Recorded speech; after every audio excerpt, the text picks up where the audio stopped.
Podemos.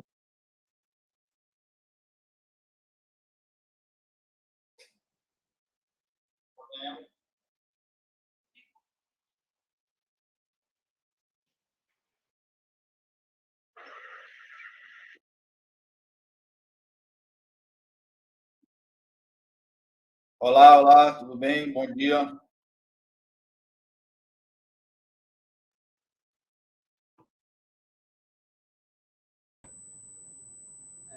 Quando eu ligo meu microfone aqui, dá.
Pessoal, só um detalhe aqui. Estão informando que no YouTube não está saindo áudio, tá certo?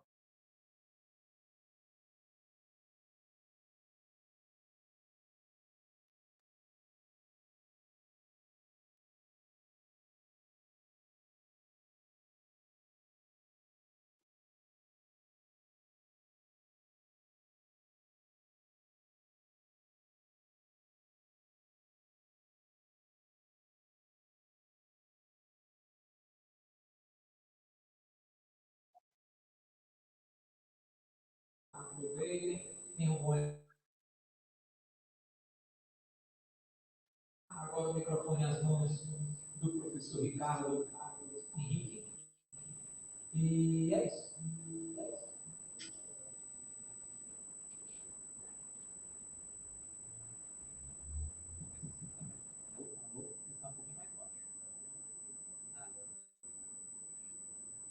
Pessoal, bom dia, sejam bem-vindos aí ao nosso evento. Apresentar para vocês a palestra de abertura dessa semana de engenharia. O engenheiro Murilo, tá? Murilo Reis, ele é engenheiro civil, mestre em saneamento ambiental e processos construtivos, é especialista em engenharia de segurança do trabalho, engenharia de produção, engenharia ambiental e engenharia de avaliações e perícias. Ele é engenheiro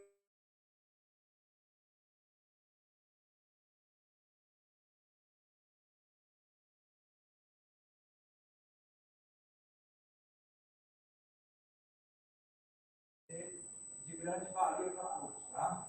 Em antemão, agradecer também a presença do engenheiro Murilo aqui na nossa instituição e aproveito o evento, lembrando apenas que além desse evento de abertura, teremos também realizações de minicursos, palestras no período da noite, mesas redondas, e aproveitem esse espaço, que é uma maneira de vocês que estão aí prestes a ingressar no mercado de trabalho, saber um pouquinho mais sobre a questão da formação profissional e também, né, da atuação do profissional aí no mercado de trabalho. Quais são os requisitos que vocês têm que ter para chegar no mercado e contribuir para a sociedade com o conhecimento que vocês adquiriram durante a nossa graduação. Então, Murilo, fique à vontade, palavra para você. Olá, pessoal. Bom dia a todos mais uma vez. Vamos começar aqui. Está tendo algum problema no áudio, mas vamos ver se melhora aí. Pessoal, tem algumas pessoas aqui comentando aqui no chat. Vamos ver se melhora aí. Bem, pessoal, então nós vamos aqui falar sobre um pouquinho da carreira do profissional de engenharia, né? Eu fiquei quase 9 anos dando aula em faculdade, fora tendo passado por cursos técnicos, hoje como professor de pós-graduação, e percebi que as angústias, as dúvidas de quem escolhe a nossa carreira eram muito comuns. Então, eu decidi montar uma palestra, né, que pudesse mostrar essas angústias, tudo que eu também tive de angústia no início da carreira, durante a faculdade, e que eu não tive uma pessoa que pudesse me orientar. Então, nós estamos aqui para poder mostrar essas questões. Deixa eu só diminuir aqui o meu áudio, porque para mim está dando uma interferênciazinha aqui, eu vou ficar só com o áudio do YouTube. Um minutinho. Pronto, deixa eu só fazer um teste aqui para ver se... Pronto, agora está ok. Bem, pessoal, então vamos lá, né? Inicialmente eu já fui apresentado. Falando aqui rapidamente sobre minha carreira, já fui apresentado, né? Eu sou engenheiro civil formado pela Universidade Estadual do Maranhão desde 2003, estão fazendo 19 anos de formado. Fiz mestrado mais recente agora em 2018 na Universidade Federal do Pará e tenho 4 pós-graduações na área de engenharia, né? Que são engenharia de segurança do trabalho, engenharia ambiental, engenharia de avaliações e perícias e engenharia de produção, tá certo? Como foi falado também, eu sou engenheiro civil da Caixa Econômica Federal, concursado, já vai fazer 15 anos esse ano, né? Tenho a minha empresa de consultoria, que está desde 2015, tá certo? E sou coordenador de pós-graduação de uma instituição, tá? Que é de Goiânia, a BSSP Centro Educacional, mas a gente tem turmas em todo o Brasil, né? De pós-graduação, já são mais de 20 turmas de diversas áreas da engenharia. Iniciei minha carreira, né, desde 15 dias antes de formado. Na verdade, assim, se for começar do início, eu falo que minha carreira começou lá no 4º período de engenharia, quando eu fiz meu primeiro estágio, né? E passei, então, entre vários estágios durante a minha área acadêmica. Inclusive, em alguns momentos, optei por largar algumas cadeiras, algumas disciplinas, atrasar minha formatura por conta dos estágios que eu estava fazendo. Eu achava que era tão importante quanto eu me formar no tempo, mas era tão mais importante eu também ter uma experiência, né? Então, em algum momento, eu até optei por atrasar minha carreira. Então, passei por várias empresas durante a minha fase de estágio e 15 dias antes de me formar, já distribuindo ali currículos, né? A primeira empresa que eu estagiei, que na época era uma das maiores empresas do Maranhão de construção, me deu uma oportunidade, e a minha primeira oportunidade foi exatamente nessa obra aí que vocês estão vendo, né, um resort.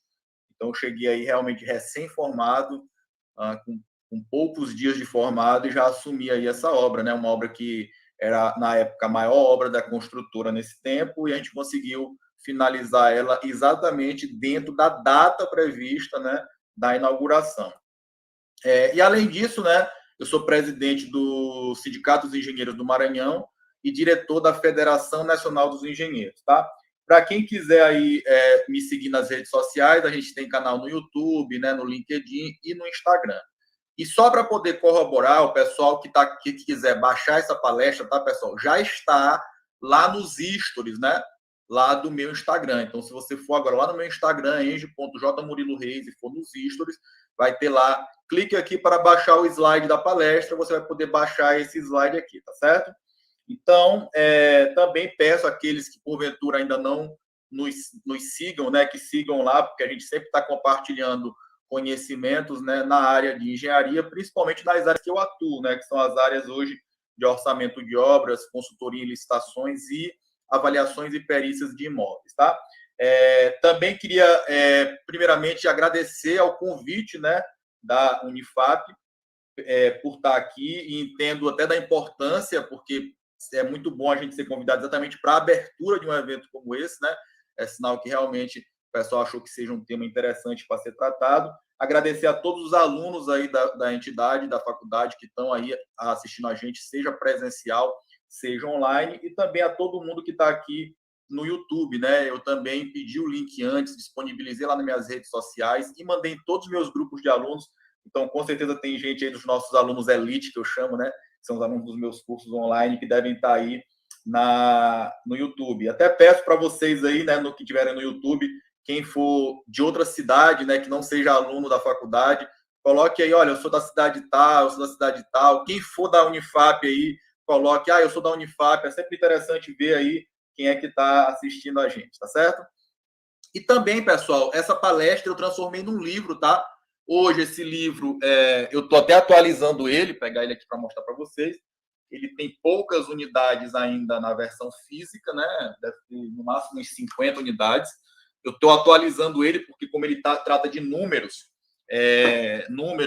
eu preciso sempre estar atualizando, né? Então, a gente deve estar em breve lançando a segunda edição. Hoje, ele ainda está disponível, está na versão PDF.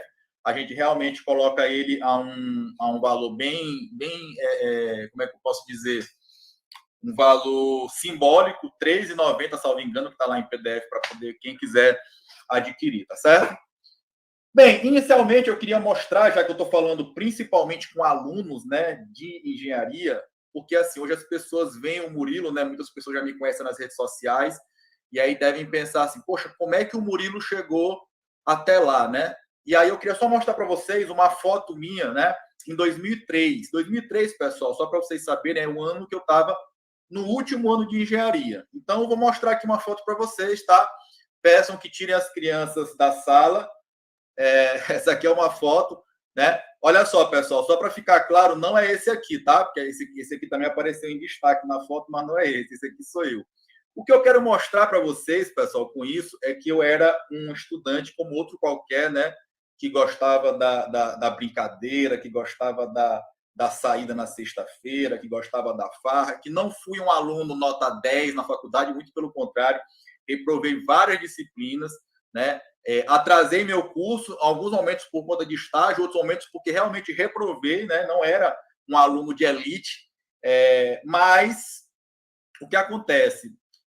Eu sempre me pautei, né, por adquirir esse conhecimento prático dentro dos canteiros de obras, né? E outra coisa também, que é fundamental vocês entenderem, né? Que o estudo da gente não acaba quando termina a faculdade. Muito pelo contrário. Eu estudei muito mais após a faculdade, né? Não só o ensino formal, então observe que eu fiz 4 pós-graduações e um mestrado, então só isso aí são 10 anos de estudo. Então, na faculdade foram 6, né, contando com os atrasos, e mais 10 anos só na parte formal. Mas, pessoal, o estudo ele não é só adquirido na formalidade, na graduação, na pós-graduação, não. Hoje a gente tem diversas opções de palestra, de podcast, de cursos de curta duração, de livros que a gente pode adquirir para ter sempre o conhecimento. Então, assim como eu sei, né, que eu vou precisar fazer exercício físico para sempre, se eu quiser ter uma boa saúde, ou seja, até o fim dos meus dias, eu vou precisar cuidar do meu corpo. Eu sei que se eu quiser me manter, né, ativo no mercado de trabalho, eu sempre vou precisar estudar. Então, assim, eu até falo que eu tinha tudo para estar hoje acomodado. Por quê? Murilo é concursado, né, está há 15 anos, então hoje o salário de um engenheiro da Caixa Econômica Federal é um salário bem alto para os níveis, né, da média dos engenheiros do Brasil. Então, eu tinha tudo para estar acomodadozinho lá atrás da minha mesa. Mas não, eu sempre tive um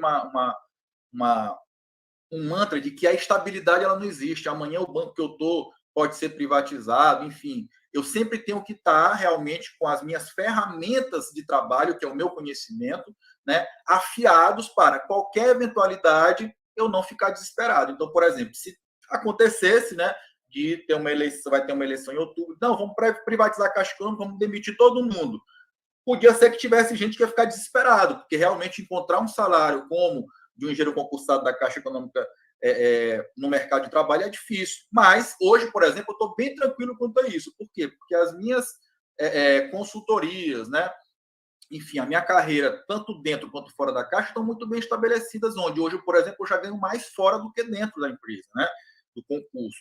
Então, a gente precisa sempre entender que a gente não pode se acomodar, a gente sempre tem que querer mais, a gente sempre tem que estar com o nosso conhecimento afiado, tá certo? A nossa área, ela vem passando por várias mudanças, a gente precisa acompanhar isso. Mas vamos falar aqui agora sobre o panorama, né, da construção civil de uma maneira geral. Então, mostrar para vocês aqui o tanto de coisas que a gente ainda tem que construir no Brasil. Então, por isso aqui, pessoal, querendo ou não, isso vai ter que acontecer, tá? E quando isso acontecer, cada vez mais os profissionais de engenharia serão requeridos. É claro que eu quero deixar muito claro aqui para vocês que, por mais que tenha diversas oportunidades, não vai ter lugar para todo mundo. E vou até mostrar para vocês também com outro dado recente. Vocês falam assim, poxa, eu conheço um monte de engenheiro que está desempregado. Beleza. Sabia que foi feita uma pesquisa com as empresas, né, de engenharia e 77% delas falaram que tem dificuldade em contratar engenheiro? É porque, pessoal, não é qualquer engenheiro. Então, a gente precisa entender que a gente sai da faculdade, a gente sai ali como uma espécie de um papel em branco, né? Por quê? Porque a gente sai ali com um diploma, né? Ou seja, com uma habilitação para atuar na engenharia, mas a grande verdade é que a gente precisa refinar esse conhecimento, aprofundar esse conhecimento, para que a gente esteja pronto para o mercado de trabalho. Então, ou seja, apenas o diploma hoje não é mais garantia de emprego. Por isso, muita gente pode ficar naufragado, sim. As oportunidades vão aparecer, mas essa pessoa não está com a qualificação exigida, tá certo? Necessária para as empresas trabalharem. E outra coisa também que a gente vai falar daqui a pouco é sobre essa cegueira que muitos profissionais têm de achar que terminou a faculdade, a única saída agora é procurar emprego, como se não existissem diversas outras oportunidades, né, de você prestar serviço. Nós somos chamados de profissionais liberais. A gente consegue trabalhar, ter uma vida confortável, trabalhando como profissional autônomo. Mas daqui a pouquinho a gente fala sobre isso. Então, olha só, pessoal, ainda tem muita coisa que ser construída no Brasil, né? E, claro, também fazer as manutenções e as reformas e etc. Por exemplo, em relação ao déficit habitacional, né? A gente está vendo aí na televisão, né? Infelizmente, isso é uma coisa que está acontecendo cada vez mais, mas estamos vendo aí com toda a solidariedade o que está acontecendo lá em Recife, né? Sobre aquela monte de casas que estão vindo abaixo porque eram construídas em locais irregulares. E ontem eu mesmo coloquei lá no meu Instagram, também quem tiver curiosidade de olhar, que aqui é uma tragédia anunciada. Por quê? Eu fiz um levantamento da CNN, mostrou que 43,7% das cidades do Nordeste não tem nenhum sistema de drenagem, tá certo? Então, ou seja, isso vai voltar a acontecer, tá certo? A gente vai enxugar as lágrimas do pessoal lá de Recife, e ano que vem, ou daqui a 6 meses, vai acontecer em outro lugar, né? Seja do Norte, seja do Nordeste, que são os locais mais carentes, né? Em relação à infraestrutura. Em relação ao déficit habitacional, é preciso mostrar para vocês que o financiamento imobiliário no Brasil cresceu 65% em 2021. Então, isso quer dizer o seguinte, tem muita coisa sendo construída. E só para vocês terem uma noção, em quantidades, ficou aqui um pouquinho embaralhado os números, mas ano passado, 2021, nós praticamente encostamos, tá certo? Estamos ali encostados no recorde geral de unidades habitacionais financiadas no Brasil, ou seja, pessoas que compraram imóveis, tá certo? Isso para imóveis novos, né, financiados. Existe um outro dado dos cartórios do Brasil que mostram que, em relação aos dados de cartório de imóveis que foram vendidos, batemos o recorde histórico. Ou seja, nunca se construiu, se comprou, se vendeu tanto imóvel no Brasil. E existe uma perspectiva de que esse ano seja ainda melhor. Afinal de contas, por exemplo, a Caixa Econômica, que domina quase 70% do mercado de financiamento habitacional, cresceu só no primeiro bimestre desse ano 34%. Então, ou seja, se ano passado, né, nós estávamos aqui com números, né, dessa magnitude, a tendência é que esse ano a gente consiga ultrapassar e realmente bater o recorde que foi de 2014 na questão de imóveis financiados, tá certo? Na questão das ferrovias, pessoal, também, de acordo com o estudo da CNT, a gente precisa de 744 bilhões de investimentos, tá certo? Em 501 obras, para que a gente tenha uma malha ferroviária brasileira medianamente competitiva, né? Afinal de contas, a gente é um país exportador de commodities, né? De grãos, de minério de ferro, coisas que não fazem nenhum sentido ainda ser transportado, né, de caminhão pelas estradas brasileiras. Então, só a nível de comparação, esse aqui é o mapa ferroviário brasileiro, né? Então, a gente mostra aqui, né, com linhas coloridas, as diversas ferrovias que nós temos no Brasil. Mas só a nível de comparação, olha o mapa ferroviário dos Estados Unidos, né? Então, ou seja, olha como a gente precisa ainda crescer em relação a isso. E a mesma coisa também em relação à Europa, né? Lá, praticamente toda a Europa é interligada por trens, não só de carga, mas também de passageiros.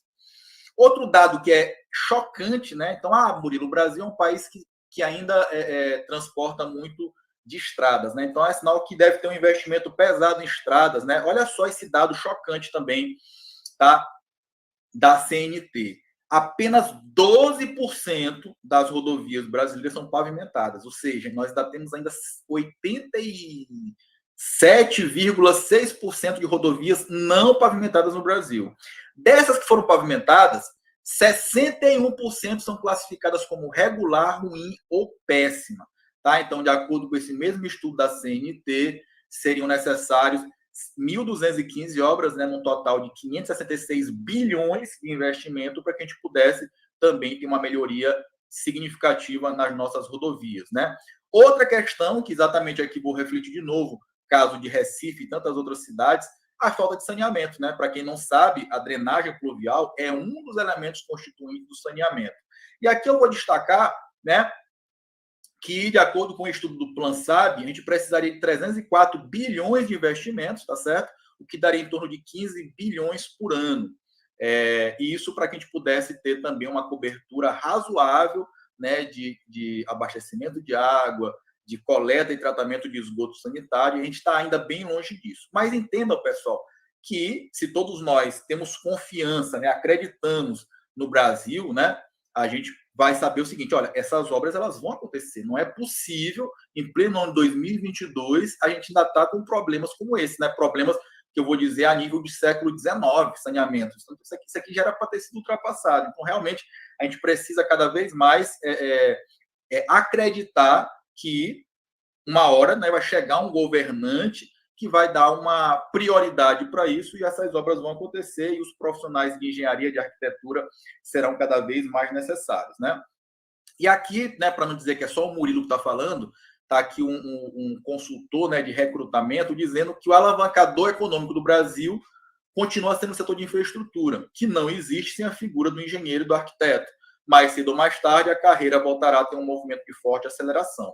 E aí, como eu disse, a gente tem que estar preparado, né, capacitado, que não quer dizer que apenas a graduação vai resolver, como já falei, para que a gente possa aproveitar, né, esse momento. Essa onda já está subindo, como eu mostrei para vocês, na questão do mercado imobiliário, né, construção de casas, de apartamento e etc. Mas essa onda vai chegar também, por exemplo, ao setor de infraestrutura, de saneamento. E eu sei que uma grande preocupação de todos, pessoal, é com a concorrência, né?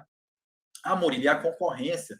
Não tem muito engenheiro no Brasil. Na verdade, o país precisa de engenheiros. Só para vocês terem uma ideia, lá em 2014, quando teve aquele primeiro boom, digamos assim, na construção civil, e que eu estava lá, acompanhei entre 2007 e 2014, teve aquele grande boom, começou a faltar engenheiro no Brasil, tá certo? Hoje, a nossa carreira, depois de passar essa crise, 2016, 2017, provavelmente muita gente ou deixou de fazer engenharia ou largou o curso de engenharia porque viu a crise, né? Só que a nossa carreira, ela é cíclica mesmo, o nosso setor ele é cíclico, né? Então agora a gente está em forte crescimento. Então daqui a pouco, né, vai começar de novo os salários de engenheiros aumentarem, a demanda por engenheiros aumentar, e muita gente vai querer voltar a fazer engenharia e daqui a pouco passa por esses altos e baixos. Por quê? Porque a engenharia está diretamente ligada com a economia. Então, quando a economia do país sofrer altos e baixos, a engenharia também vai sofrer esses altos e baixos, né?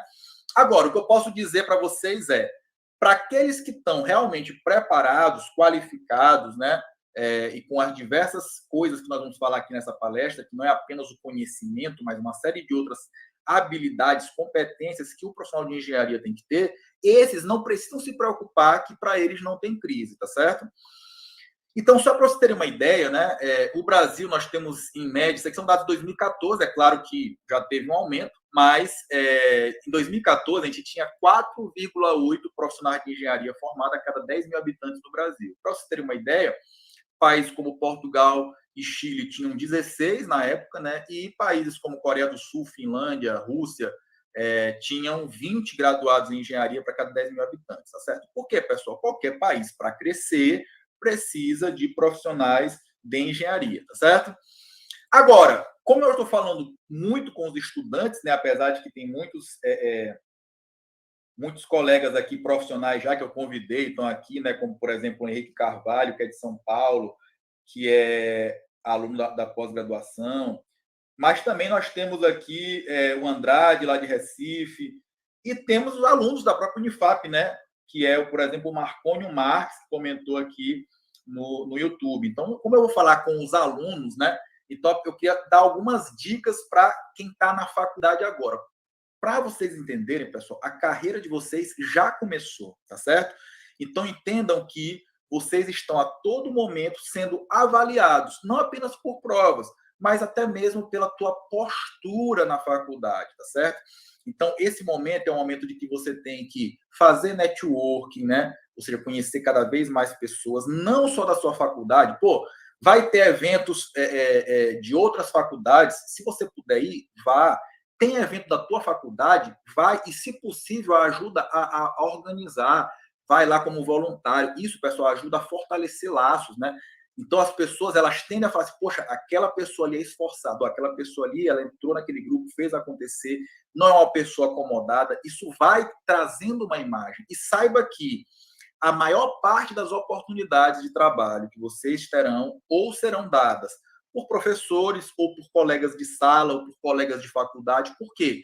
Porque a grande verdade é que a maioria das vagas são por indicação e daqui a pouco eu vou falar sobre isso com vocês. Isso não quer dizer que por indicação seja uma coisa ruim. Não, muito pelo contrário. Já já eu falo para vocês. Mas antes disso, eu vou falar aqui essas 3 dicas que são muito importantes. A primeira dica, pessoal, essa é fundamental. Isso vale tanto para o estudante, tá certo? Quanto para o profissional formado. É que a gente tem que parar de ficar nessa posição aí, né? Que eu chamo a profissional a postura de letargia, né? Que é igual o urso, né? Que fica lá hibernando, né? Aguardando as oportunidades, tá certo?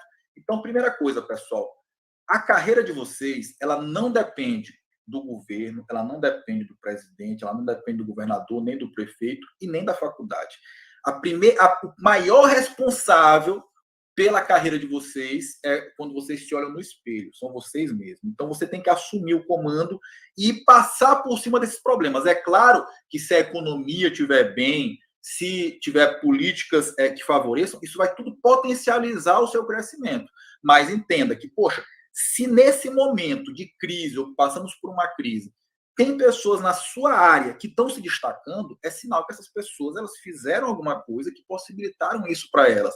Então, vocês têm que se espelhar, são nessas pessoas e não naquele profissional que virou Uber. Não. Então, pô, se alguém conseguiu, por que eu não consigo? Tá certo? Então, se você assumir o comando da sua carreira, você terá maior possibilidade de ter sucesso. Então, outra coisa que é importante, pessoal, que é um erro que eu cometi, né, e que eu sempre falo para os outros não cometerem. Você tem que começar a definir a área que você gosta dentro da profissão. A nossa área de engenharia, ela abre um leque gigantesco de oportunidades. Agora, o que muitas vezes a gente sai da faculdade com um olhar meio míope é achar que, pô, engenheiro civil vai fazer o quê? Projeto e obra. E muitas vezes a gente sai até da faculdade sem saber exatamente que tipo de projeto a gente quer se especializar ou, por exemplo, se eu quero me especializar em execução de obra, eu tenho que definir, poxa, o que eu quero? E hoje, pessoal, vocês têm uma oportunidade que eu não tive na minha época, tá certo? Então, assim, eu, Murilo, não venho de uma família de construtores, de engenheiros, nada disso. Então, eu não tinha nenhuma referência para me espelhar. Pelo contrário, as poucas pessoas que eu falei, que eu conversei, que eu disse que queria ser engenheiro, alguns, inclusive, engenheiros, foram os primeiros que me botaram para baixo. Não, Murilo, sai disso que é uma área que eu estou desempregado e tal. Meu pai, até o último dia, tentou me convencer a não fazer engenharia, porque, segundo ele conhecia muitos engenheiros que eram garçons, enfim, nada contra os garçons ou contra os motores de aplicativo, nada disso. Mas, poxa, eu não queria me espelhar na média. Eu quero me espelhar, mas não tem gente que está fazendo sucesso com isso, que está ganhando dinheiro com isso. Eu quero me espelhar nessas pessoas e não em quem não conseguiu. Eu quero entender o que essas pessoas fizeram para que eu também consiga seguir esse caminho.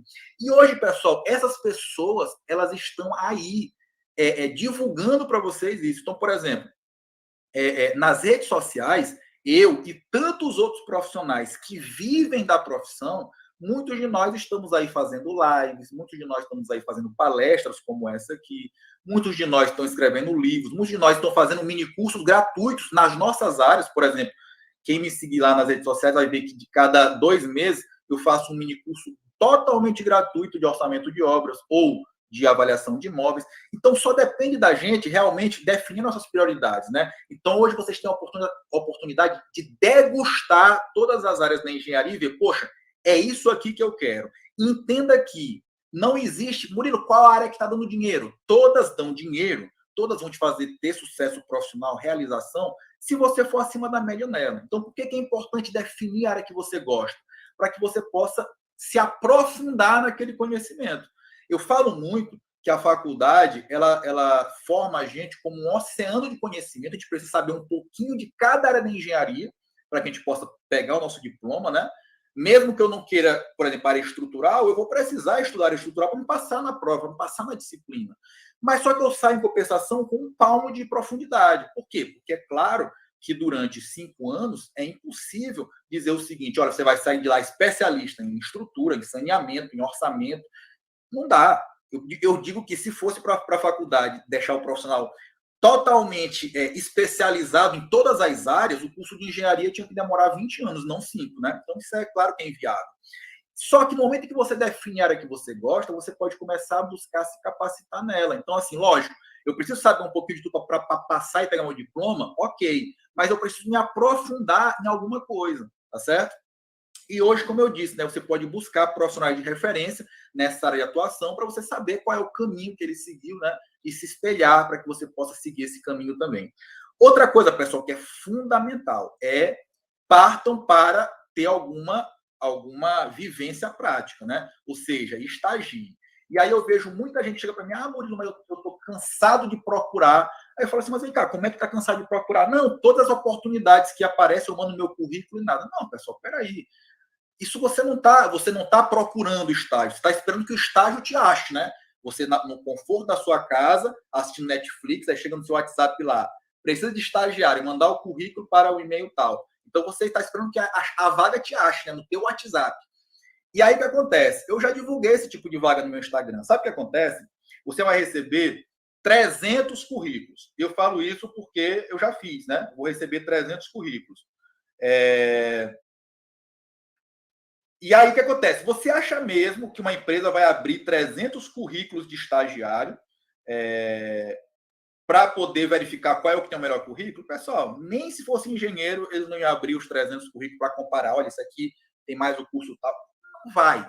Então, o que vai acontecer na maioria dos casos, pessoal? É realmente o que acontece. Quem vai conseguir é aquela pessoa que for mais determinada, né? Então, cara, tu tem que pegar, em vez de tu ficar esperando, tu tem que sair batendo de porta em porta nas obras, né? E não é apenas uma vez. Pô, eu fui esse mês, distribuí 50 currículos, não tive resultado, mês que vem eu vou de novo, se for o caso, eu vou na mesma obra, porque, pessoal, a gente sabe que muitas vezes o teu currículo é entregue lá, alguém bota numa gaveta e esquece. Agora, se eu sou a pessoa insistente, né, eu vou conseguir. E outra também, claro, que para eu conseguir estagiar, eu não vou chegar lá e eu quero um estágio para me aprender aqui na obra. Pessoal, vamos ser sinceros. Poucas empresas estão disponíveis para pegar aqui o estagiário. É verdade, eu estou precisando ensinar para alguém a ser engenheiro. Senta aqui do meu lado, meu filho, para me te ensinar. Não, você tem que ter, pessoal, algum conhecimento para que você possa agregar alguma coisa nessa obra. Exemplo, quer ver uma coisa que é relativamente simples e que as empresas precisam de um estagiário para ajudar a fazer uma planilha de medição. E o que precisa para isso? Saber Excel. Então, Excel é uma coisa básica para um profissional de engenharia. Então, pessoal, hoje tem tanto curso, mini curso, aula gratuita na internet. Então, só basta realmente eu me sentar e me dedicar a aprender. Eu não posso chegar numa obra e não saber fazer uma planilha Excel, pessoal, tá certo? E, claro, é pelo menos a nível intermediário, né? Porque tem muita gente que sabe digitar, mas na hora de fazer as contas, bota na calculadora, porque não sabe usar uma fórmula no Excel. Então, você tem que ir lá, olha, eu estou aqui para me apresentar, eu estou querendo fazer um estágio, eu tenho conhecimentos de Excel, posso ajudar vocês a fazer um levantamento, um plano de medição, tenho conhecimentos em AutoCAD. AutoCAD, apesar de, mas tem Revit hoje, pessoal, beleza, tem um Revit, mas o AutoCAD, para mim, é igual o Excel, é o básico. Se você não souber, pelo menos, abrir um projeto no AutoCAD, extrair uma medida, né, fazer ali um desenhozinho no AutoCAD, e não souber Excel, eu digo que você é um semi-analfabeto na área de engenharia. Então, esse é o básico. Beleza. Depois que você sabe isso, partir para um Revit, para outro, beleza, vai só complementar o teu conhecimento. Mas você tem que, de novo, chegar na empresa para oferecer algo. Pô, estou aqui para ajudar. E aí, claro, com isso eu vou aprender também. Outra coisa muito importante, pessoal, que vocês precisam entender é que onde é que eu vou procurar esse estágio, né? Então, aquilo que eu falei. Olha só, a maior parte das oportunidades, pessoal, vem por indicação. Até porque é aquilo que eu falei, pessoal, ninguém vai abrir 300 currículos para analisar qual é o melhor currículo de estagiário. Não vai. Então, chegou lá um monte de currículo.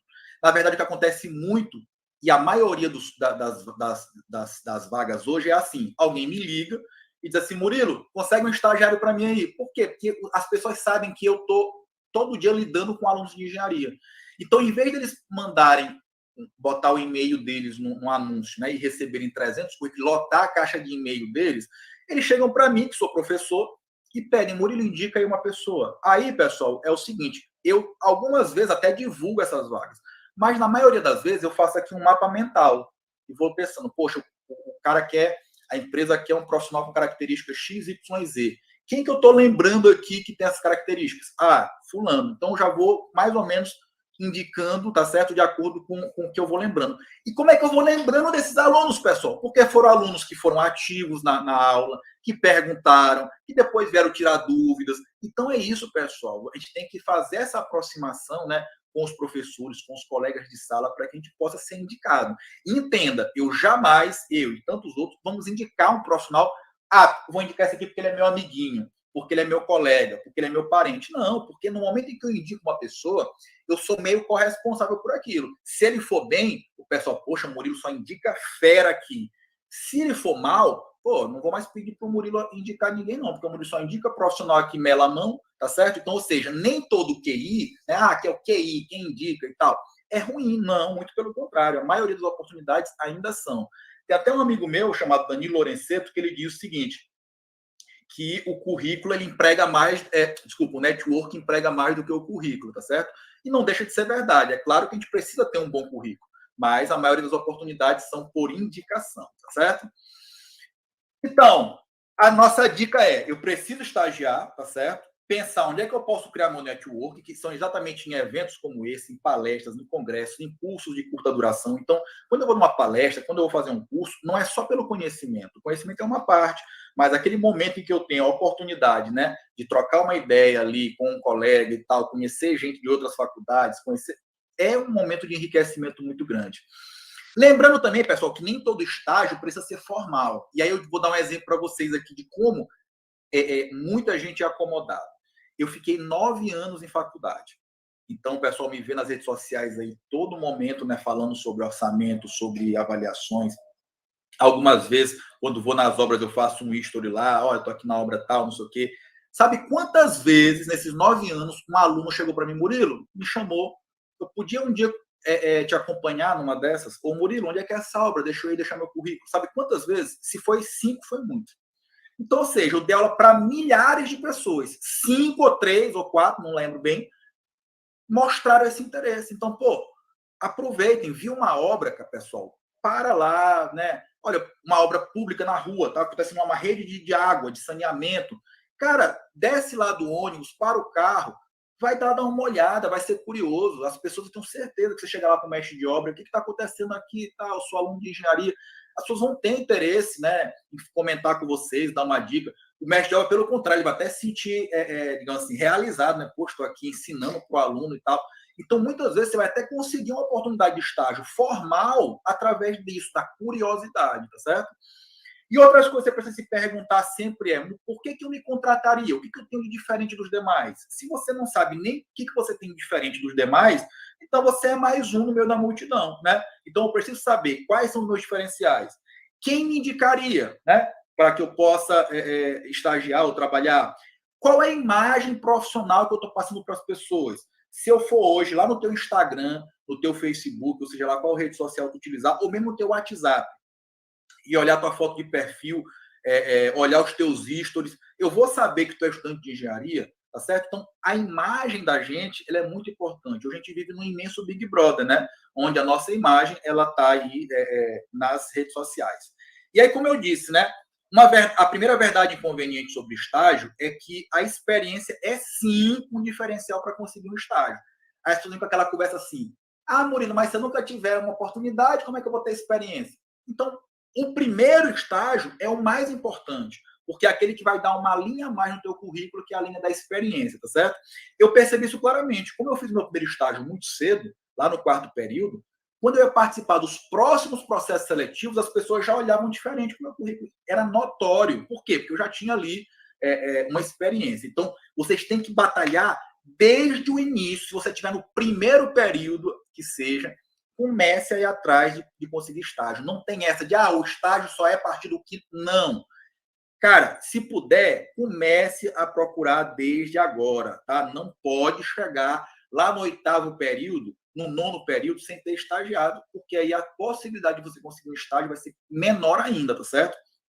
Porque as empresas, elas querem pegar um estagiário no 5º, no 4º, no 3º período, porque ela tem tempo de, digamos assim, ficar mais tempo aquele estagiário, né? Treinar aquele estagiário. A pessoa procurar o estágio lá no 9º, vai ser uma dificuldade muito grande, porque a empresa vai pensar o seguinte, eu vou começar aqui com esse estagiário, daqui a 6 meses ele não pode mais ser meu estagiário, porque ele vai estar formado. Então, realmente tem uma complicação um pouco maior quando chega mais para o fim do curso, tá certo? Então, quando é que eu devo começar a estagiar, né? Aí eu boto essa imagenzinha que rolou na internet, né? Quando a empresa quer que você tenha 10 anos de experiência antes dos 22. Então, a gente tem que começar o mais cedo possível. Então, desde o primeiro período, já pode começar a buscar essas oportunidades, né? Como eu falei para vocês, o meu primeiro estágio foi nesse prédio aqui, né? E eu destaco aqui, não sei se vocês lembram, o símbolozinho da empresa, que é o mesmo símbolo daquela primeira obra que eu construí, ou seja, a primeira estágio que eu consegui. Lá na frente, depois de alguns anos, abriu as portas para minha primeira oportunidade profissional. Minha primeira oportunidade foi lá no 4º período, tá certo? E eu ganhava apenas R$120, tá? A outra verdade, aquela que eu já tinha falado, né, mas eu gosto de deixar aqui no slide claro, que são raras as empresas que pretendem te ensinar. Eu quero contratar um estagiário. Para quê? Para me ensinar engenharia para ele. Eu quero fazer esse papel social. São raras. Tem, mas são raras. A grande maioria das empresas que querem estagiário, elas querem uma mão de obra de baixo custo. Então, elas querem uma pessoa que saiba fazer alguma coisa para que elas possam ali empurrar um serviço, né? E que, às vezes, eles não têm essa competência. E quando eu falo, por exemplo, em Excel, pessoal, é impressionante. A maioria das empresas ainda erram fazer um orçamento, ainda erram fazer uma planilha de medição, e que às vezes são conhecimentos básicos, né? Ou somente de Excel, ou às vezes de Excel com orçamento de obras. Esses dias mesmo, eu fui dar uma palestra numa faculdade aqui de São Luís, né? Na Universidade aqui de São Luís presencial, e aí encontrei com duas alunas, estavam ali na palestra, né, que no final vieram me agradecer, disseram, Murilo, a gente fez teu curso de orçamento de obras online e tal, e graças a esse conhecimento conseguimos um estágio. Por quê? Porque as empresas, muita gente não sabe, né? Então, assim, são conhecimentos básicos e que qualquer estudante de engenharia consegue dominar se estudar, né? E que você pode usar isso para potencializar a sua oportunidade de trabalho. Outra coisa também é que você tem que sempre se manter atualizado, né? Então, a gente sabe que a nossa área é de constante, né, atualização. Quais competências, habilidades e atitudes eu preciso desenvolver, né? Focar em diminuir esse oceano de conhecimento que eu tenho nas mais diversas áreas da engenharia e escolher aquelas que eu mais tenho interesse, que eu mais tenho aptidão, que fazem os meus olhos brilharem, para que eu possa me aprofundar, né? Pessoal, tu só vai ter sucesso se você fizer algo que você gosta. Por quê? Porque para você ter sucesso, você tem que ser muito bom naquilo. Para você ser muito bom naquilo, tu tem que estudar muito aquilo. E tu só vai ter paciência, foco, determinação para estudar alguma coisa se você gostar daquilo. Não adianta eu dizer assim, eu vou estudar, Murilo, geotecnia porque me disseram que está dando dinheiro. Cara, não é isso que eu gosto, então eu vou estar forçado, porque não é aquilo que eu quero. Então eu preciso realmente buscar ser o melhor possível naquela área que eu quero, né? Por quê? Porque aí eu tenho maior chance no mercado de trabalho. E aí é exatamente isso que eu mostro nesse slide aqui, né? Eu costumo dizer que a faculdade, ela mostra para a gente, em cada disciplina, isso aqui, ó, a ponta do iceberg. É impossível um professor, em 60 horas que seja, te ensinar tudo sobre alguma coisa. Não é possível, tá certo? Então, muita gente vai pegar aqui e vai admirar esse iceberg, né? Poxa, e achando, às vezes, sai da faculdade achando, isso aqui eu já sei. Não. Outras pessoas vão falar assim, poxa, esse iceberg aqui, vamos supor que esse iceberg seja a área de orçamento de obras. Pô, gostei dessa área aqui. Beleza, então aprendi aqui na faculdade, né, a pontinha do iceberg. Agora eu vou querer ser o orçamentista, né? Então eu vou fazer o quê? Eu vou pular aqui desse barco e vou começar a navegar aqui. No momento que eu começar a adquirir mais conhecimento, eu tenho muito concorrente e, claro, eu vou ter que brigar pelo preço, né? Quem oferece o serviço mais barato? No momento em que eu começo a me capacitar, a estudar, eu vou ter já oportunidades de remuneração melhor e tenho menos concorrentes. E cada vez isso vai acontecer mais, ou seja, quanto mais conhecimento eu tiver, melhores serão as remunerações e menos concorrente eu tenho. Até que chega um momento, pessoal, que você não tem mais concorrente. E aí você não precisa mais correr atrás de dinheiro. O dinheiro começa a correr atrás de você. Por quê? Porque as pessoas vão lhe reconhecer como uma referência na área. Então, queiram mergulhar. Agora, claro, para isso você vai precisar investir. Principalmente tempo de estudo, né? De sentar na cadeira, porque ainda não tem ainda um cabo USB que eu ligue no computador, ligue no meu cérebro e passe o conhecimento. Não, eu preciso sentar, estudar, me dedicar para que eu possa atingir esses objetivos, tá certo? E participem de eventos como esse, né, de palestras, mas sempre de forma ativa, né? Então, assim, sempre peçam a oportunidade de perguntar, de dialogar, de debater, de organizar, é muito importante, tá? E agora, né, já nos aproximando aqui do final da nossa palestra, vou falar aqui sobre uma outra pesquisa que teve, né, da Federação das Indústrias do Estado de São Paulo, que fez uma pergunta para milhares de empresas, né, perguntando o que elas estavam buscando em um profissional de engenharia. E olha só, vamos ver quais são aqui as 10 características que as empresas relacionaram como as mais importantes, né? A primeira, em primeiro lugar, foi liderança. Aí, poxa, liderança. Eu fico imaginando se tivesse uma disciplina dentro da faculdade de engenharia chamada liderança. Ia ser aquele dia que o pessoal ia assistir, putz, hoje é aula de quê? De liderança ou aula chata. Por quê? Porque a gente acha que engenheiro tem que saber só fazer conta, só fazer cálculo, só fazer projeto. E muitas vezes, Murilo, mas se não tem essa disciplina na faculdade? Cara, mas para isso que serve, por exemplo, os trabalhos em grupo. Tu acha que tu não é observado quando tu tá no trabalho em grupo, que tu vê quem é aquela pessoa que realmente centraliza as coisas, que coordena, né, que toma a frente, que apresenta? Isso é liderança. Isso é exercer a liderança na prática. E isso é observado, né? E, claro, junto com isso, a que ficou em segundo lugar foi saber trabalhar em equipe. Pessoal, isso é fundamental nos dias de hoje, tá certo? Eu nunca vou trabalhar sozinho. Muito pelo contrário, nós, engenheiros, vamos sempre trabalhar com equipes numerosas. Em terceiro lugar, apareceu fazer mais com menos. Tá? Então, ou seja, isso aqui, claro, vai ter que ter conhecimento para poder fazer mais com menos. Eu tenho que ter conhecimento técnico, claro que eu tenho. Eu tenho que saber um pouco sobre orçamento de obras, claro. Se eu for executor de obras, eu vou ter que saber fazer uma boa gestão de obras, claro. Então, aqui vai ter um pouco de conhecimento técnico. Mas, principalmente, isso aqui, para mim, é aquele negócio de fazer com o olho do dono, né? Ou seja, se fosse o dinheiro estiver saindo do teu bolso, como é que tu ia empregar esse dinheiro, né? Então, quando tu começa a pensar dessa maneira, né? E pensar assim, poxa, imagina que isso aqui estiver saindo do meu bolso. Tu vai ter mais cuidado, né? No desperdício, no retrabalho, em fazer bem feito a primeira vez para não ter que refazer. Então, tudo isso faz uma diferença. Né? Então, ou seja, fazer como se o dinheiro fosse seu. Em quarto lugar, apareceu uma outra característica muito importante, que é exatamente planejar. Pessoal, você é contratado para que você possa terminar os empreendimentos dentro do prazo. Aquilo que eu falei, quando eu cheguei na primeira obra, tinha lá um outdoor escrito qual era a data de inauguração daquela obra. E aí eu, né, todo inocente, isso é uma previsão, né? Não, Murilo, vai ser entregue nessa data. E eu precisei aprender isso, né, na raça, digamos assim. Então, eu era aquele cara que andava com a planilha, que eu tinha que saber, inclusive, quantos vasos sanitários o meu encanador conseguia instalar por dia, porque lá era um resort com 242 apartamentos. Alguns desses apartamentos tinham 2 banheiros. Então, sei lá, devia ter 350 banheiros. Só banheiro, devia ser só 350 nesse resort. Então, eu precisava controlar até isso. Por quê? Não podia atrasar a instalação dos vasos sanitários. E assim como eu dei do vaso sanitário, imagine o tanto de outros serviços que eu tinha que saber ali na palma da mão quanto que estava produzindo por dia, qual era a meta da semana, qual era a meta do mês, para que a gente pudesse chegar lá no final e entregar aquela obra dentro do nosso prazo, certo? Então, é sobre planejar, sobre agir, sobre controlar, né? Saber realmente quanto está instalando, quanto está produzindo, e se porventura não conseguiu atingir aquela meta, corrigir para não deixar aquele atraso acumular, tá certo? Em quinto lugar, e essa aqui é muito importante, apareceu ser um profissional ambicioso, mas entenda, quando a gente fala ambicioso, pode algumas pessoas olharem pelo mal olhar, né? Ambição às vezes parece uma coisa ruim. Não, ambição é aquilo que eu falei para vocês lá no início, sobre eu, Murilo, né? Ter 19 anos de formado, ser concursado há 15 anos e continuar estudando, e continuar me capacitando, e continuar aqui, por exemplo, dando palestra para vocês. Por quê?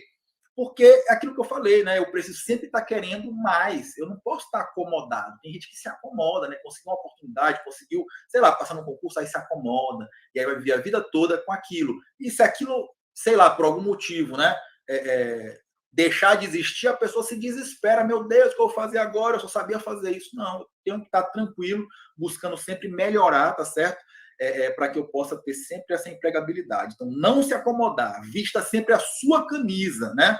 Então, antes de eu ser o engenheiro da empresa tal, eu sou um engenheiro Murilo, e que se daqui a pouco eu não estar na empresa tal, tiver que vestir uma outra camisa, mas eu, Murilo, sei que a minha camisa 10 está lá reservada. Por quê? Porque eu sei que eu preciso estudar para ser bom, né? Então, seja sempre sua melhor versão. Em sexto lugar, na pesquisa da Fiesp, apareceu ser aquele profissional adaptável à tecnologia. Então, pessoal, hoje, isso aqui, claro que a geração de vocês é muito mais adaptável que a minha geração, né? Então, na minha geração e na geração que veio antes de mim, a gente já percebeu muita gente com essa restrição. Hoje a gente tem que entender o seguinte: cada vez vão vir novos softwares, novas metodologias, e a gente precisa se adaptar, a gente precisa estudar, tá certo?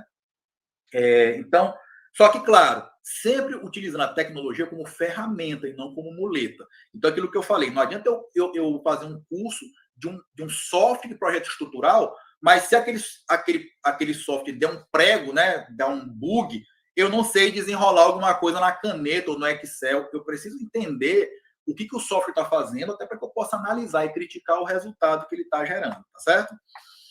Essa aqui, para mim, acho que deveria ser a primeiro lugar, e eu já comentei em vários momentos aqui durante a palestra, sobre a questão da proatividade, pessoal. A gente não pode ser aquele profissional que fica esperando a oportunidade de chegar no WhatsApp, que fica na obra, ou sei lá, na empresa, esperando receber as ordens sobre o que tem que fazer. Não, o engenheiro, ele é pago para tomar decisões, para se antecipar aos problemas, não para ficar todo momento resolvendo o problema, apagando incêndio, tá certo?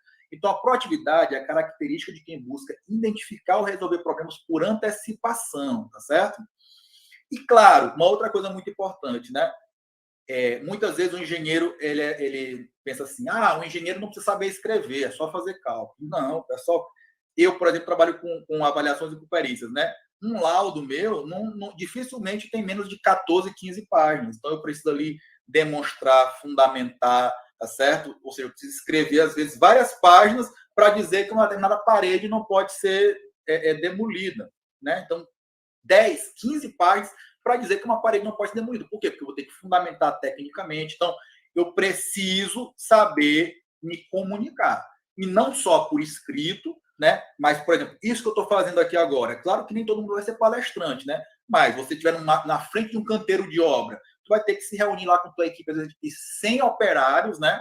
E fazer ali para eles passar as metas e etc. Então, tem que ter essa habilidade de se comunicar, que também pode ser treinado durante a faculdade, né? Exemplo, trabalhos em grupo, trabalho de apresentação servem para isso. Acabou aquela era de a minha parte é segurar o cartaz, né? Quem dizia quando o trabalho era feito na cartolina, né? O trabalho é segurar o cartaz, ou seja, não é o que vou falar, não, eu tenho que chamar isso para treinar durante a faculdade, né? Outra coisa também, quando eu era professor de faculdade, o aluno não concordava com a nota, né? Ah, Murilo, eu não concordo com a nota aqui, tu corrigiu errado. Eu pedi assim para ele, fundamente, escreva aí um documento para mim, fundamente por quê? Quando eu fazia isso, eu estava querendo estimular ele a fazer isso, a provar por escrito aquilo que ele queria. Era uma forma de treinar ele. Muita gente tinha dificuldade, inclusive, de escrever sobre isso. Pô, o Murilo corrigiu a questão errado, mas o que ele corrigiu errado? Eu tinha que fundamentar, explicar o que foi errado, tá certo? Isso é muito importante. Então, tanto a parte oral como escrita, como também didática, né? Não adianta eu escrever e ninguém entender. Não adianta eu falar e ninguém entender, tá certo? E óbvio, né? Uma outra coisa que nós estamos num mundo cada vez mais globalizado, né? Hoje existem oportunidades de profissionais trabalharem em todo o mundo. Eu conheço engenheiros que trabalham hoje em Portugal, né? Inclusive alunos meus trabalham em Portugal. Eu tenho aluno meu na África, eu tenho aluno meu na Europa, eu tenho aluno meu no Japão, eu tenho colegas meus de faculdade no Canadá. Então, hoje a gente tem a oportunidade de trabalhar, né, no mundo todo. Então, obviamente, que outra coisa que vai fazer diferença, né, para quem pensar globalmente, é ter um segundo idioma, tá certo? E essa pesquisa aqui mostra que falar inglês aumenta o seu salário, né? Então, por exemplo, entre profissionais de nível de coordenação, o salto salarial pode chegar a 61% por dominar o inglês, tá certo? E em 10º lugar ficou ética profissional, né? Então, pessoal, não existe mais também espaço para aquele profissional que quer puxar o tapete do outro, né? Que quer ter vantagem em tudo. E aí eu gosto muito dessa frase aqui, né? Que quando eu era professor, eu repetia muito em sala de aula. Na hora da verdade, ninguém engana a vida. É possível enganar o professor, eu vou passar aqui colando, o importante é passar. É possível enganar teus pais, mas enganar a vida é impossível. Na hora da verdade, a vida se encarrega de pôr todas as pessoas no seu devido lugar. Então, pessoal, entendo, não tem atalho, tem trabalho duro, tem esforço para que a gente possa atingir os nossos objetivos, tá? E, para nossa surpresa, olha aqui alguns itens que... Lembra que eu falei que era pesquisa com várias empresas, né? Então, algumas coisas que a gente tem aqui, alguns mitos, né? Por exemplo, ser formado em uma faculdade de renome é importante, só apareceu em 23º lugar na pesquisa para as empresas. Ter uma pós-graduação importante, só apareceu em 40º lugar na pesquisa. Ter feito iniciativa, pesquisa científica é importante, só apareceu em 46º lugar. Lembrando, claro, que essa pesquisa foi feita com empresas, né, de engenharia que estão no mercado de trabalho. É óbvio que, por exemplo, pesquisa científica vai ser muito importante para aquelas pessoas que quiserem seguir a carreira acadêmica, né? Então, só para poder deixar claro isso. Uma especialização no exterior vai dar um grande upgrade na minha carreira? Não. Apareceu em 47º lugar entre aquelas características que as empresas buscavam nos profissionais, tá certo? E se eu sou engenheiro, né? Ou seja, falando agora com quem já está formado, né? E agora, o que eu vou fazer? Muita gente só olha para cá, Mas isso aqui, pessoal, é culpa mesmo da sociedade brasileira. A gente foi todo o tempo treinado para achar o seguinte: minha vida é nascer, crescer, estudar, se formar, pegar o canudo, conseguir um emprego e se aposentar. Não é mais assim, pessoal. Muitas vezes, tu vai passar por 10, 15 atividades profissionais durante a tua carreira. Acabou aquela questão de eu vou trabalhar numa empresa até me aposentar. Isso é de outro mundo. E muita gente fica aqui, escorando essa porta. Cara, é impressionante a quantidade de pessoas. Ontem mesmo um aluno meu chegou para mim: Murilo, eu consegui uma oportunidade para ser mestre, ele é formado em engenharia, para ser mestre de obra numa cidade a não sei quantos quilômetros para ganhar 2 mil, 3 mil reais. Por quê? Porque ele queria um emprego, ele queria não importa se ganhasse pouco, mas ele queria ter um emprego, né? Ganhar 2 mil, aquele 2 milzinho, 3 mil todo mês. Pô, pessoal, 2 mil, 3 mil reais, às vezes um projeto que tu faz, um orçamento que tu faz, dá 2, 3 vezes isso. Então, tu trabalha 2 dias para ganhar o que aquela pessoa vai ficar 3 meses para ganhar. Lógico, ser autônomo tem toda aquela questão da instabilidade, né? Um mês eu posso ter muito trabalho, no outro mês posso não ter. Enfim, tem essa instabilidade, né? Eu tenho que saber que vai ter, né, esses altos e baixos, a carreira do autônomo. Mas hoje, tem muito mais oportunidades e as remunerações são muito mais atrativas para quem presta serviço, né, de orçamento de obras, de laudos, de perícias, de avaliação de imóveis e projetos, enfim, tantos e quantos serviços a gente pode prestar com uma remuneração excelente, onde eu vou ter mais qualidade de vida, mais tempo para a família, trabalhando como autônomo. Mas nem todo mundo está preparado para isso, mas eu só quero que vocês consigam enxergar essa outra parte. Tá? Olha só, o Bruno Dias, que também é nosso aluno, escreveu aqui o seguinte: acho que grande parte dos profissionais tem dificuldade de se vender. É totalmente verdade. Eu, particularmente, tenho essa dificuldade. Sei que sou capacitado, porém tenho dificuldade de externar. Exatamente, Bruno.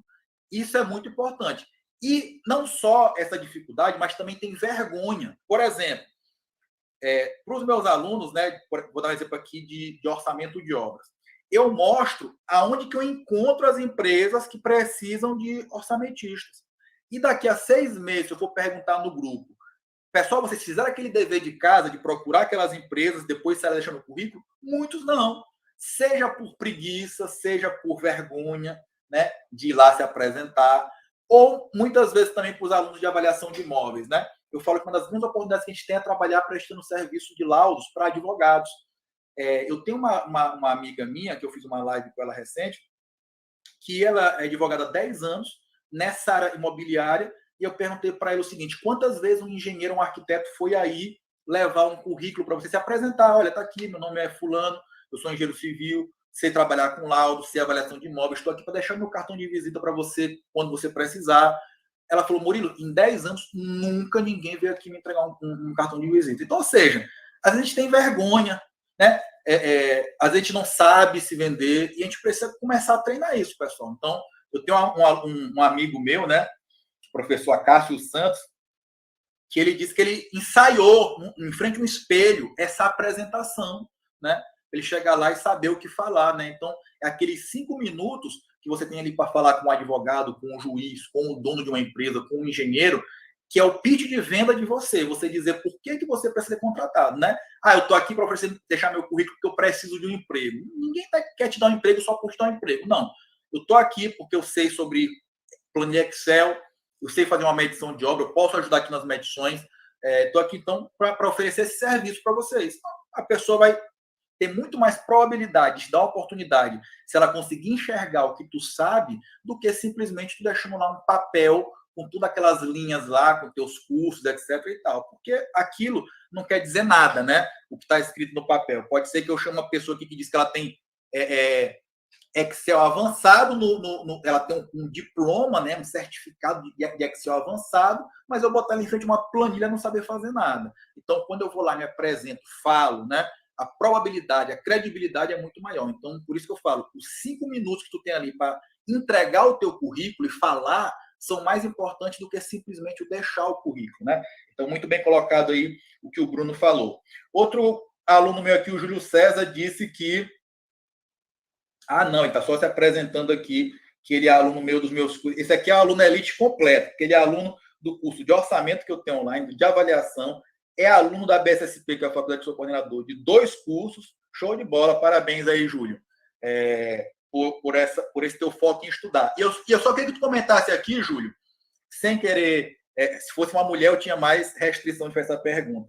Quantos anos tu tem? Para poder a gente ver assim, o Júlio tá buscando essa capacitação em vários cursos, em pós-graduação. Fala aqui, Júlio, no chat, quantos anos tu tem, tá?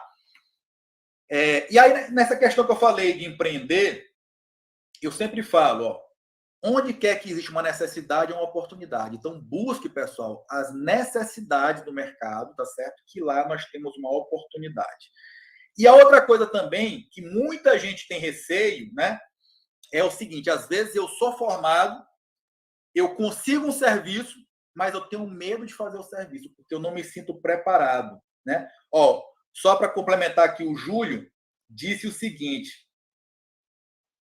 tenho 49 anos. Então, o Júlio tem 49 anos, tem 24 anos de formado. E agora, só agora, então, tipo assim, ele deve ter já feito vários cursos, etc e tal. Mas observa que ele tem 49 anos, 24 anos de formado, mas ele está fazendo meu curso de orçamento, meu curso de avaliações, 2 pós-graduações. Então, o Júlio é aquilo que eu falei. É igual eu tenho 43, né? 19 anos de formado. Nós sabemos, eu, Júlio, que a gente vai precisar estudar para sempre, né? Para poder ter o conhecimento, tá certo? Então, pessoal, se alguém oferecer uma oportunidade incrível de trabalho e você não tem certeza de que consegue fazer, aceite, diga sim e depois aprenda como fazer, tá?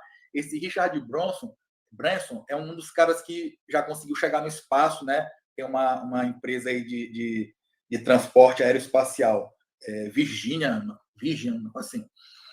Então, é isso. Às vezes a gente até consegue. Pô, Murilo, eu fui aqui, uma pessoa me pediu para fazer um orçamento, mas olha, eu estou com medo de fazer. Cara, aceita, estuda. Não está se sentindo seguro? Chama um colega para fazer junto. Ah, Murilo, mas se eu chamar um colega, eu vou precisar pagar ele. Sim, tu vai receber, sei lá, 1.000 do cliente, dá 500 pro teu colega, tu fica com 500 e tu aprende a fazer aquele negócio e tem a primeira experiência profissional e vai sentir segurança quando acontecer aquela oportunidade de novo, tá certo? E saiba que o seguinte, o primeiro orçamento que eu fiz, o primeiro projeto que eu fiz lá quando eu me formei, eu também achei que ficou bem ruim, sabe? Então, assim, a gente vai evoluindo ao longo da carreira, eu não posso ter medo de começar, tá certo? Então, o segredo do sucesso é começar antes de estar pronto. Essa frase também eu gosto. E não basta ter uma ideia, né? Ou ter boas ideias. Não adianta eu estudar e não pôr em prática. Então, eu preciso realmente executar. E eu digo uma coisa, se você esperar as condições perfeitas, você nunca faz nada, né? Então, por exemplo, quando eu fui montar minha empresa, eu morria de medo, porque eu pensava, meu Deus, eu preciso ter 50 computadores aqui, eu preciso ter uma plotter, e aí eu botar isso na ponta da caneta, eu preciso de 100 mil para abrir meu escritório de engenharia. E quando a coisa apertou e eu precisei abrir meu escritório de engenharia, eu consegui 2 computadores, o meu computador que eu tinha, meu notebook, um computador emprestado da namorada, um computador da minha filha, juntei tudo e vou embora. E eu não tinha dinheiro para comprar o bebedouro, eu levava a garrafa congelada de água e vou embora. Então, às vezes, a gente fica esperando as condições perfeitas para poder agir, e aí elas nunca acontecem, a gente nunca se sente totalmente preparado. Então, a gente tem que realmente botar o barco na água, né? Como diz. E sobre pós-graduação, né? Já que a gente está falando sobre isso. Murilo, existe uma hora certa para iniciar a pós-graduação? Muita gente, às vezes, termina a faculdade e já quer direto entrar na pós-graduação, né? E isso, muitas vezes, pode ser um erro, né? Por quê? Porque a pós-graduação, você tem que primeiro saber o que você quer fazer da sua vida, qual área você precisa se especializar. Não é, eu estou aqui desempregado, mas se eu fizer uma pós, por exemplo, sei lá, em gestão de obras, eu vou ter mais chance de conseguir um emprego. Não, porque não tem experiência nenhuma. Né? Entre um currículo de uma pessoa que tem experiência de canteiro de obra e não tem pós, e tu que não tem nenhuma experiência e tem pós, muito provavelmente aquele que teve a experiência vai ter uma pós. Então, a pós, pessoal, você precisa entender ela como um degrau a mais. Então, eu preciso ter certeza. Então, por exemplo, Murilo, fiz 4 pós. Claro que em todas eu tive conhecimento, claro que todo esse conhecimento me agregaram. Mas talvez se eu pudesse voltar no tempo, eu não teria feito essas 4, porque uma delas me deu muito mais resultados do que as outras 3. Né? Então, investi, pedi até empréstimo para fazer pós-graduação, mas algumas delas não agregaram tanto assim, tá? Então, primeiro, definam o nicho de vocês para que aí sim vocês saberem qual a pós-graduação fazer. E hoje, a gente tem muitos cursos de curta duração que, para quem está começando, às vezes pode ser mais determinante do que uma pós, tá certo? Por quê? Porque ele te dá um conhecimento rápido, bem aplicado, onde tu pode começar já a ganhar dinheiro para depois fazer uma pós naquele assunto, tá? Então fica também mais essa dica aí. A minha primeira pós-graduação eu só fiz depois de 4 anos de formado, e como eu disse para vocês, eu já estava no mercado de trabalho, tá certo? O meu primeiro emprego, né? Como eu falei para vocês, foi naquele resort. Meu primeiro salário de carteira, pessoal, tá na carteira de trabalho assinada, engenheiro civil, gerente de obras, R$400, tá certo? Isso, na época, era um pouco mais que um salário mínimo, né, em 2003. Mas eu topei porque eu queria o quê? Conhecimento, queria experiência. Então, muita gente podia ficar com medo. Eu vou pegar uma obra desse tamanho, dessa responsabilidade para ganhar só isso.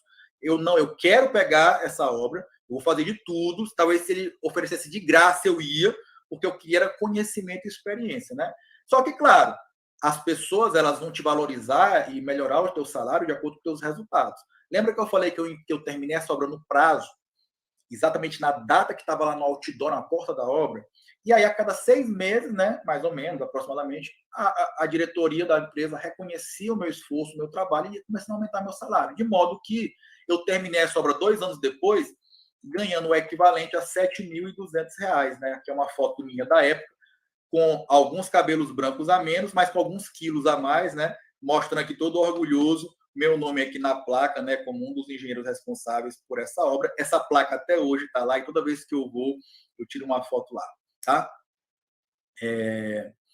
Então, o seu salário depende do mercado e muito mais ainda de você, né? Então, a pergunta é, você consegue demonstrar a importância do seu trabalho com números? Isso tem muito a ver com aquilo que o Bruno falou, né? A gente trabalha, mas a gente não mostra o nosso trabalho com números, né? Eu, desde que era estagiário, eu fazia um relatóriozinho para o meu chefe, né? Dizendo o seguinte, olha, o que eu contribuí naquele mês, o que aquilo gerou de resultado, né? Então, olha, eu tive a ideia de colocar a betoneira, mudar a betoneira daqui para cá, isso fez com que a produtividade, a quantidade de carrinho de mão de concreto que o operário conseguia transportar aumentasse. E antes só conseguia levar 10 carrinhos por hora. Depois que eu mudei a posição da betoneira, ele está mudando agora 15 carrinhos por hora. Tudo isso, pessoal, é produtividade, né? Então a gente precisa medir o nosso trabalho. E também quando me tornei engenheiro, né? Todo mês eu mandava para o meu chefe um relatóriozinho mostrando o que a gente economizou naquele mês na obra, o que na obra estava adiantado em relação ao cronograma. Eu, tipo assim, fazia um resumo para ele. Ele não me pedia isso, eu fazia porque eu queria. E isso fez com que, né, o meu trabalho fosse valorizado e com isso conseguisse oportunidades de melhoria salarial e etc. e tal. Então, saber fazer esse marketing pessoal e mostrar os resultados é mais importante do que trabalhar. Ninguém quer saber o quanto está cansado de trabalhar ou quantas horas trabalha por dia. Quer saber qual é o resultado do teu trabalho. E para a gente finalizar aqui, eu termino com essa frase, né? Não permita jamais, né, comparando agora o Murilo de 2003 com o Murilo de hoje, que alguém diga que é impossível para você, né? Se eu conseguir, que não era um aluno nota 10, qualquer um consegue, desde que sigam esses caminhos aqui que eu tô dando como exemplo para vocês, que foram os caminhos que me fizeram chegar até aqui, né? E que qualquer um de vocês consegue trilhar esses caminhos. Então, muito obrigado a vocês, tá? Por essa paciência aqui de ter assistido a gente. Muitas perguntas aqui no YouTube, daqui a pouco eu respondo, tá? Mas também deixar a disponibilidade aí dos alunos da Unifap, quem quiser fazer uma pergunta, estou aqui à inteira disposição de vocês, tá? Então vamos lá para as perguntas agora. Eu vou começar aqui só com essa pergunta aqui do Marcônio Marques. Na área de projetos complementares, vemos que os valores cobrados por serviço não condiz com o trabalho e conhecimento do empregado, aquele valor que não paga o esforço. Isso é inerente à profissão? Marcônio, é aquilo que eu falei, né? Na área de orçamento também, eu poderia falar isso para vocês. Eu poderia dizer assim,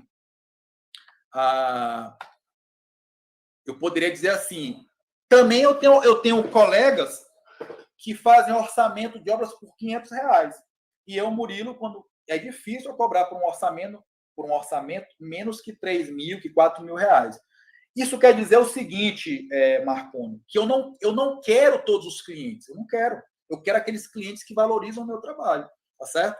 Então, ou seja, se o cliente quer pagar por um projeto mais barato, ele vai ter que depois arcar com as consequências disso, que são projetos mal feitos, né?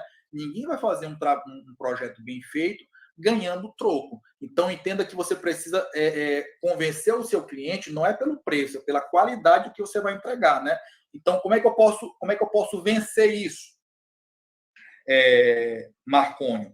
A primeira dica, nunca mande o valor do seu serviço por e-mail. Sempre tem uma oportunidade de conversar com ele. Mostre um projeto seu. Olha, meu projeto ele pode ser mais caro que a concorrência, mas ele vem com isso, que talvez aquele concorrente não esteja cobrando. O que isso aqui, e o que esses detalhes que eu vou te entregar a mais podem fazer?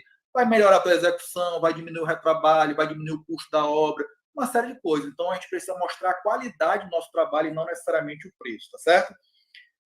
Aqui no YouTube as perguntas acabaram. Se tiver alguma aí, tá certo? Estamos aqui à disposição. Mais uma vez, muito obrigado pela Unifap e pelo convite. E abro para perguntas aqui, pessoal.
Isso é de extrema importância.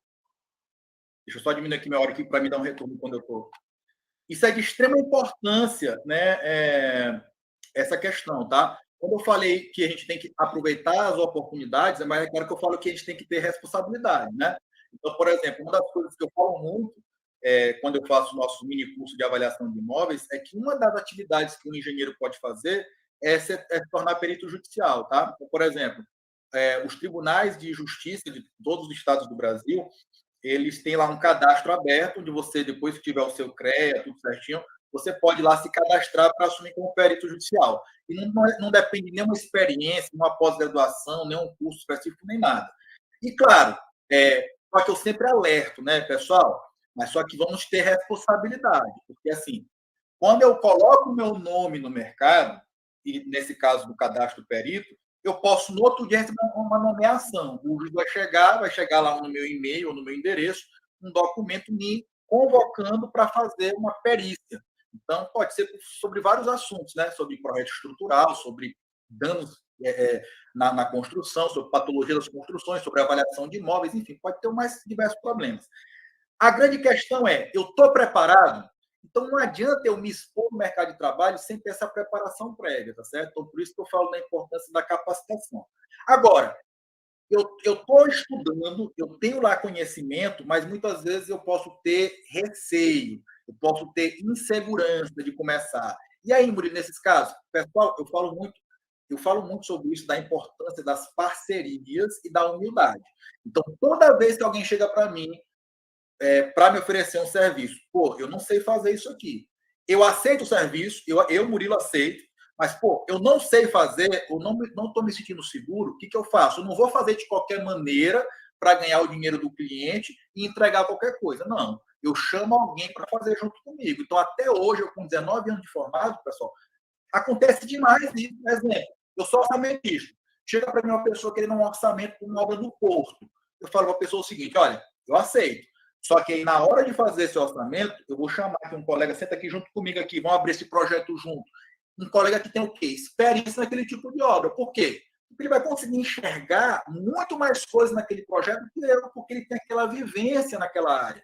Então, beleza. Nesse serviço, eu vou ganhar menos do outro, porque eu vou fazer uma parceria com o colega. Mas eu vou fazer um trabalho melhor, né? Porque eu vou estar ali. E, lógico, eu também vou estar ganhando experiência. Todo tipo de serviço que eu faço, seja sozinho, seja em parceria, eu estou ganhando pelo menos experiência. E a outra coisa é que os profissionais, às vezes, eles têm ou vergonha, porque acham que precisam saber, e tem vergonha de chamar um colega para fazer junto, ou pensam assim: não, eu só quero se eu me ganhar sozinho, né? Eu prefiro ganhar nada sozinho do que ganhar 10 dividindo por 2, né? Para poder eu chamar um colega. Então, é claro que isso é muito importante. A gente está estudando 5, 6 anos, como eu, no caso desses 6 anos, para ter o nosso CREA. E saiba que a gente fazer um serviço mal feito, fazer algo mal feito, a gente pode, inclusive, perder o nosso CREA, tá, pessoal? Então, por exemplo, se eu presto um serviço ruim, aquele cliente ele pode prestar uma denúncia junto ao CREA, o CREA abrir uma apuração de responsabilidade e eu posso ser punido, inclusive, pelo meu conselho. Então,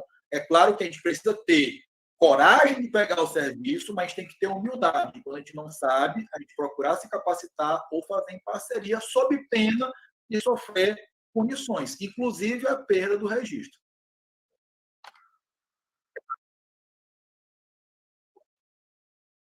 Para se formar como engenheiro.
Um forte abraço Forte abraço a todos aí, muito obrigado pelo convite. Sempre que precisar, estamos à disposição.